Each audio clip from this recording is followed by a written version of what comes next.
Hey everyone, welcome back to Bytes Digital. I'm your host Joseph, and today I have the absolute pleasure to have Loop Finance out here on the show. So we're going to be covering basically everything that has happened since Terra V2, and Loop Finance is one of the teams that has announced a key move to one of the major Cosmos chains known as Juno, and that's something I've always been really excited to chat about, especially with the protocol CEO Tom. Thank you so much for coming on to the show. How have you been? How are you doing? Oh, it's an absolute pleasure. Thanks, Joseph. Really nice to see you again. I think the last time we saw each other was just after the fatal accident of what was known as the Terra community, Yeah. and yeah, we were kind of in the aftermath of that Terra implosion. So yeah, nice to see you. Like, what is it? Feels like a year, but it's probably only been a few weeks, right? Since that happened, maybe a month or so. And how long has it been exactly? It's been, a month and 10 days, basically, since we went to official 0. I think May 11th is when we started seeing, like, a major deviation. Right, exactly. Just that's right. Once it started, it was like a plane falling from the sky, right? It was just straight down to there was no kind of gliding or anything going on. It was just like boom. I mean, there are a few ups and downs, but anyway, yeah, so it's been a big month for us. It's been huge. Obviously, we've spent a lot of time kind of deciding what to do, where to move, how to move, trying to recover some treasury funds. We lost most of our treasury in that event. Um, and eventually we decided on Juno. Juno is the perfect, seems like really a perfect fit for us in so many ways. Obviously, being another Cosmos chain, it's fully IBC compatible. Cosm smart contracts, so we don't even have to change our contracts over. The Juno community has been incredibly welcoming, and their values are very well aligned with our values. They're all about sort of transparency and decentralization, and trying to do something kind of positive in the world.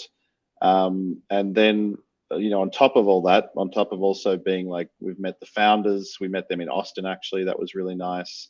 And, on top of all that, they've offered us a great grant, which we're going to be able to use to replenish some of our treasury and start to rebuild our products out on Juno.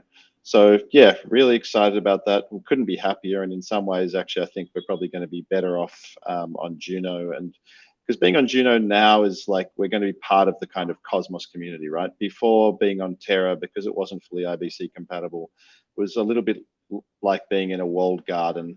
As lovely as that garden was, it was, we were still kind of disconnected from the rest of the Cosmos chains. But Juno is fully IBC compatible, and our plan from here is to kind of move out through the Cosmos, maybe launch some products on a few other Cosmos chains as well, and then even look at potentially launching on other chains outside of that. Maybe something like Near or Polygon, or potentially Solana or Binance Smart Chain. We're kind of evaluating our options for kind of a multi-chain future.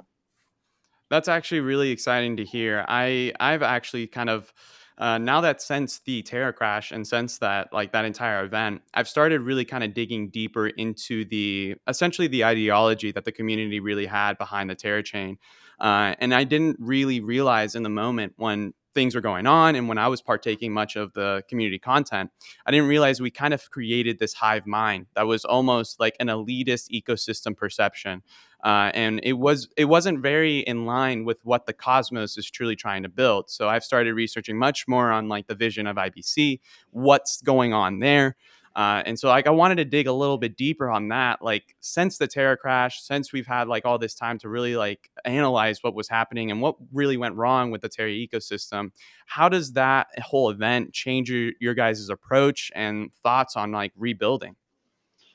Yeah, in many ways. Like I said, now that we're kind of obviously moving to Juno, and um, Juno being fully IBC compatible, we're looking at how we can start to build out throughout the Cosmos, as I mentioned. So we're looking at, obviously something, we're building a DEX, but something I think that people didn't realize, we're also working on a DEX aggregator on Terra that we were about to release.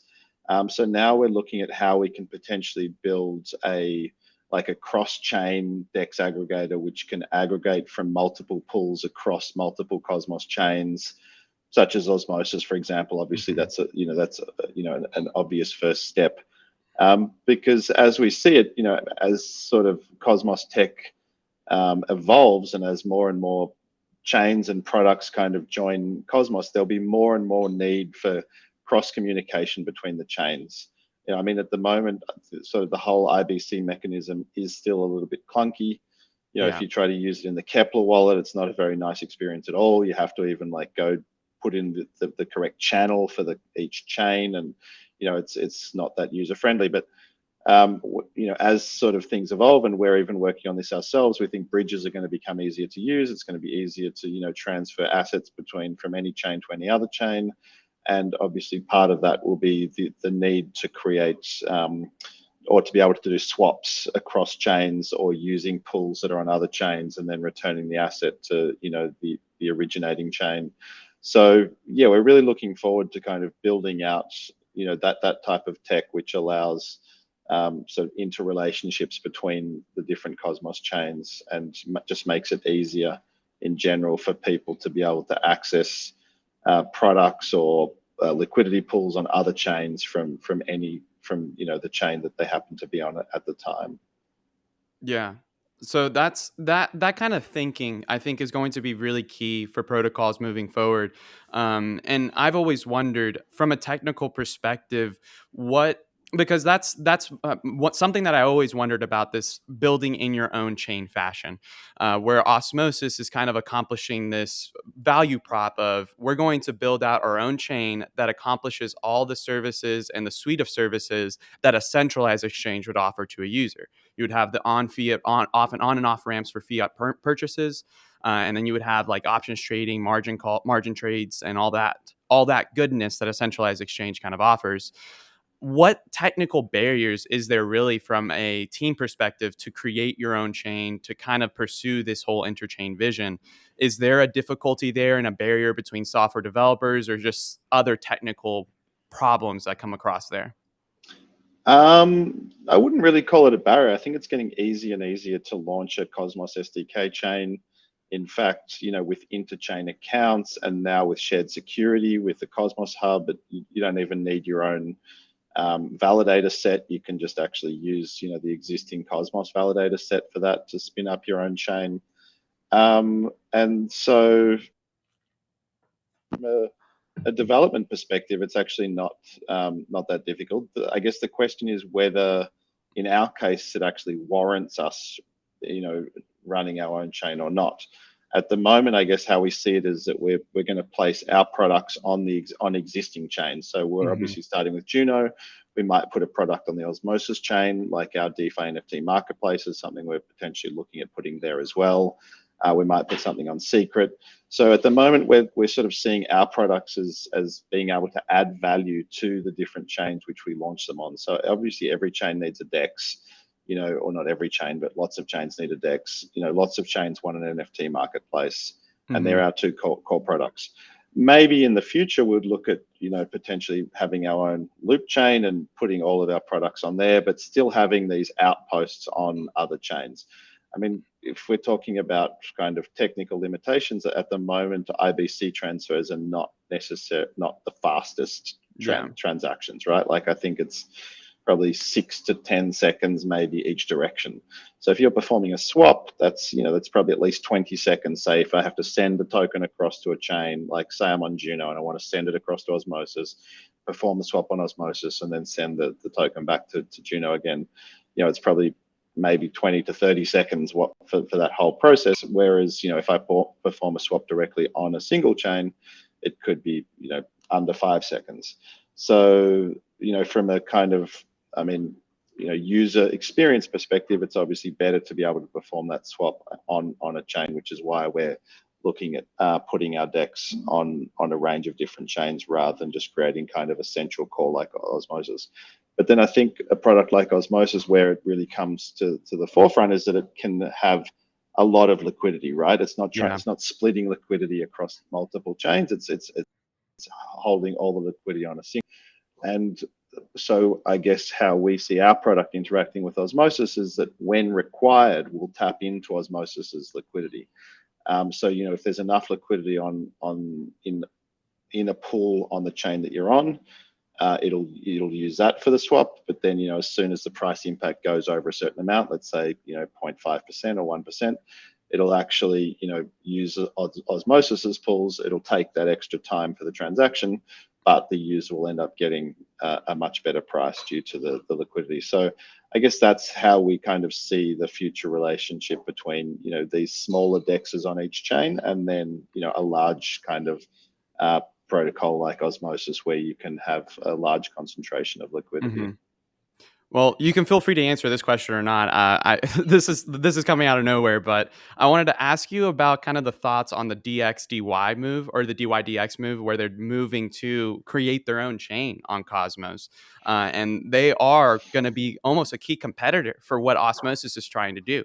But it seems like they're going to go more of a trading platform as opposed to Osmosis. Osmosis has like a technical accomplishment for chains and also just a centralized exchange value prop. Regardless, I find it really unique and interesting that you guys are pursuing this aggregating model, and it would conveniently feed into this like almost like liquidity warfare that these different dexes will start having on Cosmos. Any thoughts on that? Yeah, I think it's incredible that they're moving to Cosmos, actually. And I mean, the main reason is I think it really validates the Cosmos SDK as one of the best pieces of tech in the entire blockchain space. I think it's kind of flown under the radar for a long time, because I feel like Cosmos developers are far more focused on developing than actually hyping their product. Absolutely. It's literally an ecosystem full of some of probably the best developers in the blockchain space. But yeah, they love they love tech. They love they love kind of great products. They're not out there marketing it and hyping it, and they don't have a bunch of big VCs behind them doing that, helping them with that. So they've kind of flown under the radar for a long time. But I think the fact that these guys are moving over and building their own Cosmos chain is they're doing it for a reason, and probably a lot of other products will follow as well, right? Like potentially other products, other Ethereum based products, maybe like Uniswap or Aave, or these kind of old like OG Ethereum products might start to look at doing the same thing. And actually, because the ease with which they can spin up their own chain in the Cosmos ecosystem, and then the kind of the customizability and the flexibility that gives them, Hmm. is far more than they'll be able to achieve on any kind of layer one chain, which they don't have full control over, which is kind of like a shared block space kind of chain. So yeah, I think there's a lot of value to be gained there. And then of course they can then capture all of the gas fees as well, right? Like that, all of that value from all of those transactions, they can actually capture themselves. I think I Hmm. read something, you know, um, if Uniswap was actually collecting all the gas fees that people pay when they use Uniswap on Ethereum, then they like their revenue would be insane, because people pay way more in gas fees than they do in actual transaction fees Yeah. on the DEX itself. So if Uniswap were able to harvest that and keep that for themselves, then they'd be doing a lot more revenue than they are. So I Yeah. think, yeah, I think it really kind of validates the Cosmos, and I'm really glad that such a big and well respected protocol has decided to move across. Yeah, it's a major, almost like a narrative switch for building, and I think that it's key to see how this shift happens and performs over like the coming months, especially considering that like the bear market's here. I know everyone's tired of hearing that or talking about that, but the reality is here. I wanted to dig a little bit deeper on your guys' move to Juno.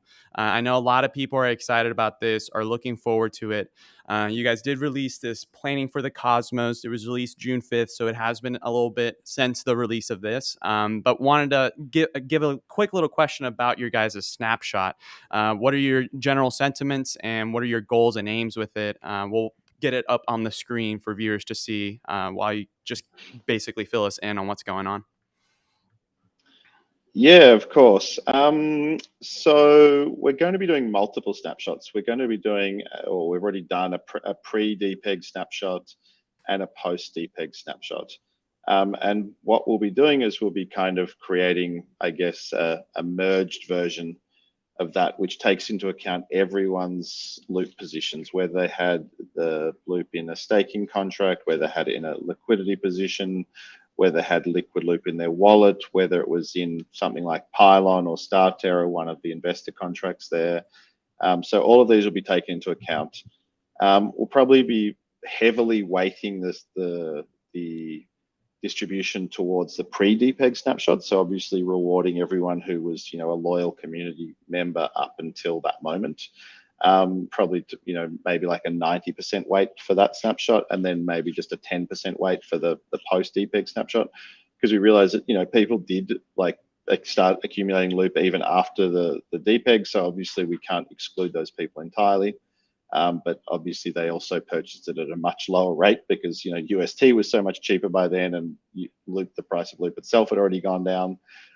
So we can't kind of compare those who had it beforehand to those who had it afterwards, on a one-for-one basis. It just wouldn't be fair. So yeah, that's how we'll be doing our snapshot, and then like our kind of our list of addresses that we're going to be distributing to. And then the way the distribution will actually work is we will be airdropping a percentage. We haven't quite decided yet, maybe like 15 to 25% as liquid tokens. So we'll be airdropping those on Juno. And then we will be allowing people to mint an NFT with the remaining, whatever it is, 75, 85%. And what they'll do then is they'll be able to take that NFT, and they'll be able, that NFT will hold the remainder of their vested tokens. And they'll be able to then stake that NFT and claim those tokens over, probably we're looking for sort of like a 6 to 12 month period. So it means that all, the full amount of tokens will be released in that time. But it's an NFT, so people can, if they do want to trade out of that position, they can. It's a tradable asset. So they don't actually have to hold on to it for the full 6 or 12 months to get all of their tokens. They can sell it on our NFT marketplace in the meantime. So yeah, that's pretty much how the new distribution model is going to work. That's actually really interesting. I remember when you came on to the show, we actually chatted about like the whole NFT use case. Really excited to see you guys kind of like lean into that. What are kind of some thoughts right now? I'm going to dig a little bit deeper on the alpha side here. What's going on with your NFTs? Any more exciting use cases? Because that's a pretty innovative way of using NFTs to kind of do this like distribution. Yeah, we're really hoping actually that a bunch of other protocols that are moving to Juno are going to follow suit, and that they're going to, adopt this mechanism as well, because I guess we see it as being a very cool way of doing it. Like, you compare it to like what happened on Terra, for example, where obviously, there are three basically kind of like unlock periods, right? Like there was the original one, and then there's a couple more, but if you're kind of stuck, you're locked into that position. You can't trade out of it if you want, unless, you could sort of sell your private key, I guess, if you wanted to someone else, and try to do it peer to peer. But there's no easy mechanism for doing that. Whereas by kind of encapsulating that vesting position in an NFT, we're making it really easy for people to trade. So yeah, that's obviously one really cool use case for that. A few others that we've been working on. We have been working with a group called Decentralized. These guys are Yeah. creating a tokenized electronic music fest, essentially. So we're going to be working with them. We're going to be doing a launch of their NFTs. And this is really cool because their NFTs will give you access to the music festival, or at least they'll give you access to the tickets for the music festival. So that's kind of one like cool real world use case for NFTs. But then at the same time, if you buy one of their NFTs, one of their kind of founding NFTs, you'll be able to stake that NFT and collect the tokens from their festival. And then you'll be able to actually use those tokens at the festival to, purchase food and drinks and things like that.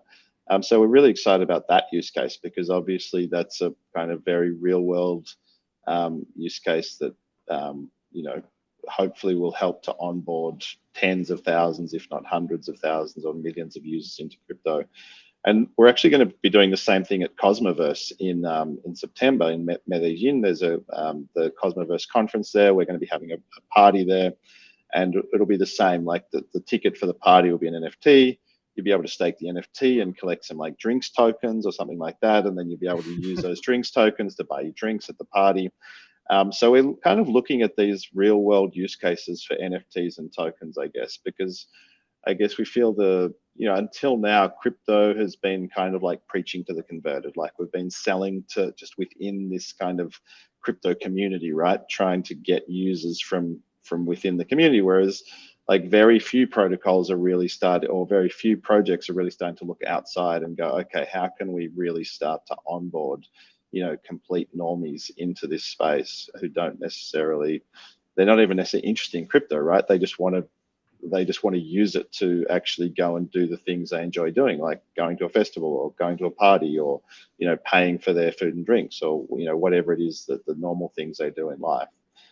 So yeah, well, we're kind of, I guess, experimenting with a whole range of use cases for NFTs, but I mean they're just a couple. I could keep going Yeah. for a while. For a while, I think on all of these different possible use cases. Yeah. No, I'm super excited to see what you guys come up with.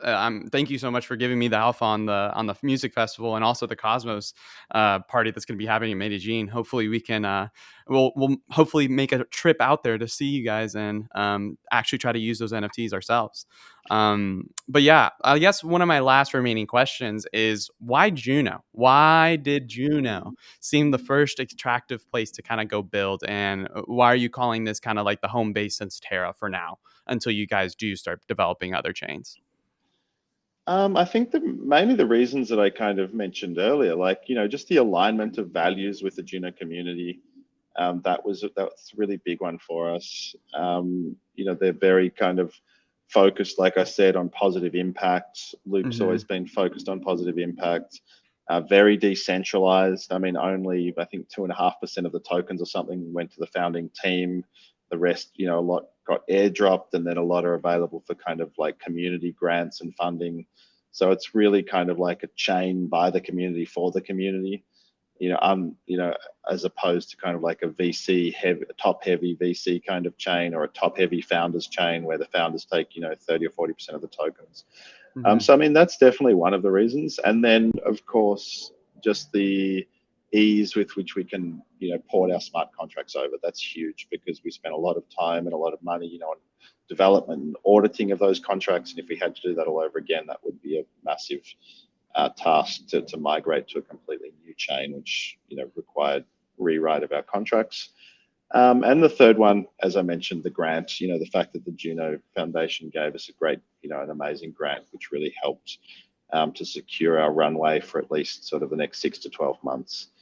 So they're probably the three biggest reasons. Yeah, and then just still being part of Cosmos, right? Like we didn't really want to leave the Cosmos ecosystem, and Juno's probably one of the leaders in IBC tech in the wider Cosmos ecosystem. So kind of being close to that and part of that, and being able to make the most of that tech as well and start to use it, like I mentioned, with things like the DEX aggregator, cross-chain DEX aggregator, and products like that. So yeah, many reasons, but they're probably the main ones. Okay, well, that's I'm just so excited to hear from more on the direction on there, what you guys end up coming with the NFT use cases, because like overall, just building in this interchain fashion is going to be kind of the next narrative shift for all of crypto, especially with ETH 2 on the horizon and all these conversations about bridge security.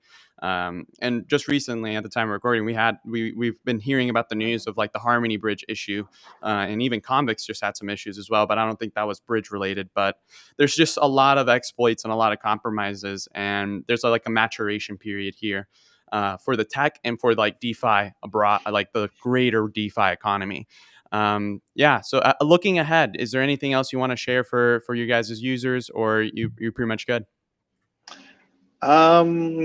What's to share? Let me think. Uh, yeah, look, I mean, we'll hopefully be launching on Juno in July, so that's really exciting. Like, a month from now, maybe a little bit more or less, but that's a pretty fast turnaround time, I guess. Hmm. From the Terra collapse, we'll be able to actually relaunch our DEX aggregator, our new DEX aggregator. We've actually just decided to launch our DEX aggregator on not only Terra Classic but on the new Terra chain as well. We Mm, actually originally built it for that chain. We were aggregating between LoopDex, between Astroport and TerraSwap. Now LoopDex is no longer there, but we can still aggregate Astroport and TerraSwap, and also Phoenix. So we'll be launching it on there, which is cool. What else? Another little bit of exciting news, I guess, for Loop NFT holders. So that's, like I mentioned, we'll be distributing our tokens through these NFTs. Those NFTs will actually not only contain your vested Loop tokens, but they will also be eligible for rewards from the NFT marketplace itself in perpetuity. So okay. if you hold one of those NFTs, then you'll kind of get a range of rewards from the NFT marketplace, for as long as you hold it, which is cool. And we'll be releasing other NFTs as well, which will also get, a share of the rewards from the NFT marketplace. But this will be like the first collection of NFTs to actually get those rewards. So you'll kind of be like an OG NFT marketplace holder, Yeah. which is cool. So that's kind of just a way of rewarding our community and saying thanks for sticking with us through this trying time. And as we launch this new product as well, it gives people kind of like a share in the rewards of that product. So that's also cool. Awesome. That's exciting. All right, everyone. I'm so excited to see what is going on with Loop in the future. If you guys want to stay tuned, if you want more information on their snapshot, check the link in the description. It'll probably be a Medium article or a tweet or something of the sort that will give you guys all the nitty gritty of what's going on with the move towards Juno. This has been Joseph. Thank you guys so much for tuning into Bytes Digital. We'll see you guys in the next episode. Thanks, Joseph. Really nice to chat. Catch you soon. The content on this channel is for educational and informational purposes only. Nothing we say or do should be considered advice. No tax, legal, accounting, investment, or any other kind of advice. Anything you invest in is at your own risk. Do your own research and consult with professionals.